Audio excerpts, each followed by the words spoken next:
Hello learners of all ages, my name is Mr. Montgomery. I teach 4th and 5th grade math, and today we're going to be getting into equivalent fractions and estimation. Now, when it comes to estimating fractions, there's a couple of different ways that we can do it. But one of the ways is figuring out, is it closer to 0? Is it closer to half? Or is it closer to 1 whole? Those are something called benchmark fractions. So if I have the fraction, 19/41,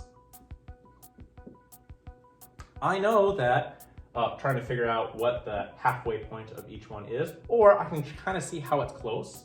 So if I change my denominator to 40, and that would mean I would change my numerator to around 18. Well, half of 40 is 20, so it's really close to 20/40, which would be closest to half.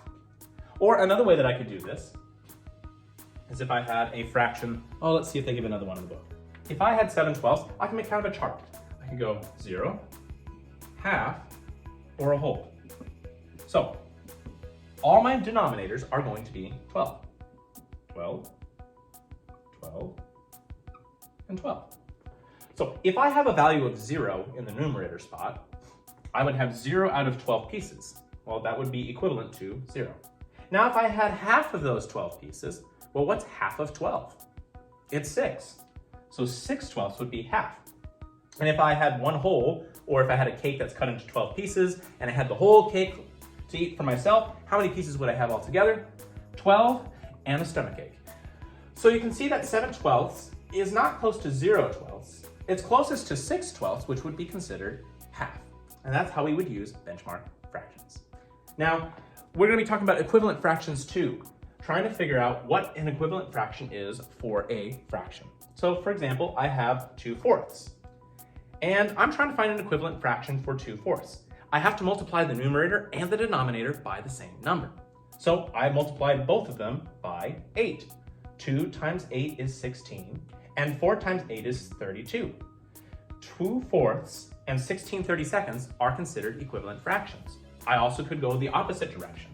I could take 2/4, and I might try to make it smaller, because I can make 2 smaller by dividing it by 2. Can I divide 4 by 2 as well? I sure can. Divide each side by 2. 2 divided by 2 is 1, and 4 divided by 2 is 2.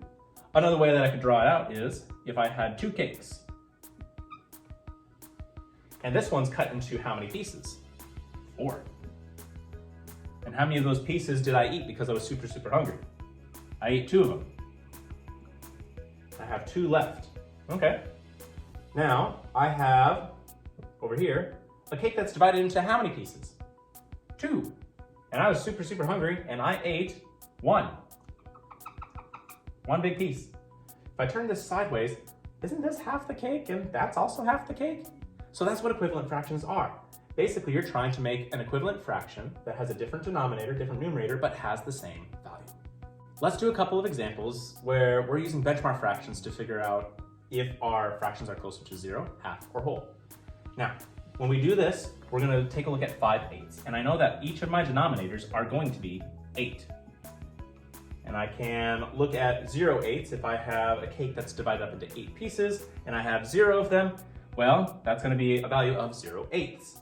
Well, what is half of 8 to figure out what it is? 8 divided by 2, that's 4/8. And if I had a cake divided up into 8 pieces, and I had all of them, that would be 8/8. So 5/8, is that closer to 0/8, 4/8, or 8/8? It'd be 4/8. So it'd be closer to half. All right, 45/47. Well, 47 is going to be my denominator for each one. All right, value of 0 for 47 would be 0. The whole number would be 47. And then the half, it's not going to be exactly a half. So I'm going to take a kind of a guess. So half of 40 is 20. And so it would be around 20-something. Now, is 45 closer to 0, 20-something, or 47? It's closer to 47, so it'd be closer to a whole. Now, 3 100ths. All 3 of my denominators are going to be 100. 0 is going to be 0. 1 is going to be a whole, which is 100 out of 100. And half of 100 is 50. So, is 3 hundredths closer to 0 hundredths, 5 hundredths, or 100 hundredths? It'd be actually closer to 0. All right, let's look at equivalent fractions. For this first one, I can't make it any smaller. And I believe the directions for this one say, for each of the fractions, write 2 equivalent fractions using multiplication. All right, so I need to figure out what I can multiply 1 and 4 by to make an equivalent fraction. If you're not sure, 2s, 5s, and 10s work just perfectly fine. So if I take 2, I multiply the top and the bottom by 2. 1 times 2 is 2, and 4 times 2 is 8. 2/8 is equivalent to 1/4. Now what if I multiply it by 5? 1 times 5 is 5, and 4 times 5 is 20. So now I came up with 2 fractions that are equivalent to 1/4. If I move on to 10/12, the directions say for 10/12 for each fraction, write 2 pairs of equivalent fractions using division. So this one is a little bit bigger, and I can divide each one. If I take a look at 10 and 12, what do you see that they have in common? Yeah, they're both even, so I can divide both of them by 2. Well, what's 10 divided by 2? 5. And what's 12 divided by 2? 6. Okay, 5 and 6. Now, I'm trying to figure out what else could I divide it up into. I don't think I can divide it up into anything smaller. That's because I was reading the wrong set of directions. Again, mistakes allow thinking to happen.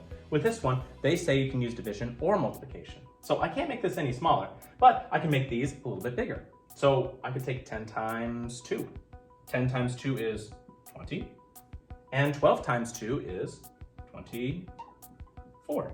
So 20 over 24 is equivalent to 10/12. 5/6 is also equivalent to 10/12. Now for the last one, they want me to divide 2 times. So let's see, I can divide by 2. I could also divide by, 4. I could divide by 8. So why don't you pause the video now and let me know what you get.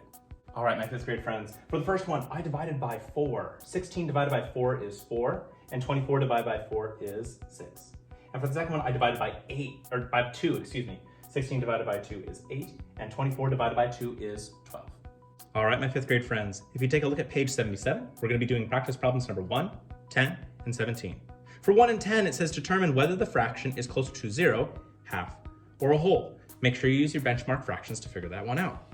And if you take a look at number 17, the directions say for each fraction, write 3 equivalent fractions.